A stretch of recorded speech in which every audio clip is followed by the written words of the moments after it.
Ready. GMA Road Watch. Serbisyong totoo ng GMA News. Narito na po ang lagay ng trapiko sa mga pangunahing kalsada sa Metro Manila mula sa GMA Road Watch. Ang nakikita niyo po ngayon ay live na kuha sa may EDSA Cubao. Yun pong nasa kaliwa ay patungong monumento, habang yung nasa kanan ay mga patungo sa Makati. Sa ngayon po ay masikip ang dali ng mga sasakyan sa magkabilang linya na yan ng EDSA sa may bandang Cubao, lalo na po yung mga papailalim sa may Cubao Underpass kung kayo po ay patungo sa Makati. Kung kayo naman po ay galing ng Makati ay padiretso kayo ng Quezon City, paglagpas nyo po ng Cubao Underpass ay masikip din yung daloy ng mga sasakyan sa mga oras na ito. Magtungo naman tayo sa may EDSA Guadalupe. Sa ngayon po, yung nasa kaliwang bahagi ay mga patungo ng Makati, habang yung nasa kanan ay patungo sa may Boni area. Sa ngayon po, yung mga patungo ng Boni, yung medyo masikip po yung daloy ng mga sasakyan sa mga oras na ito.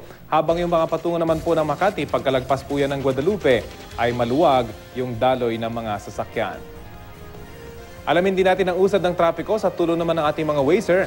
Unahin po natin ang bahagi nitong Andrews Avenue. Sa ngayon po ay talagang bumper to bumper yung daloy ng mga sasakyan dyan. Nasa 4 hanggang 5 kilometers per hour lamang po yung inire-report na average speed ng ating mga Wazer. Lalo na po kayong mga magagaling ng NAIA Terminal 4 at paikot po kayo ng NAIA Terminal 3, 2 at 1. Talagang napakabagal na po ng daloy ng mga sasakyan. Kahit kung meron po kayong flight, agahan na yung pagtungo sa airport.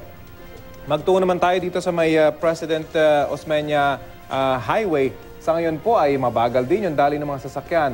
Pag kayo po ay patungo sa direksyon ng Maynila, nasa 5 kilometers per hour lamang po yung inire-report na average speed ng ating mga Wazer. Lalo pat meron pong aksidente. Diyan po malapit sa may Malugay Creek. Dalawa po yung nag-report ng aksidente sa lugar na yan. Kaya't napakabagal ng daloy ng mga sasakyan sa mga oras na ito.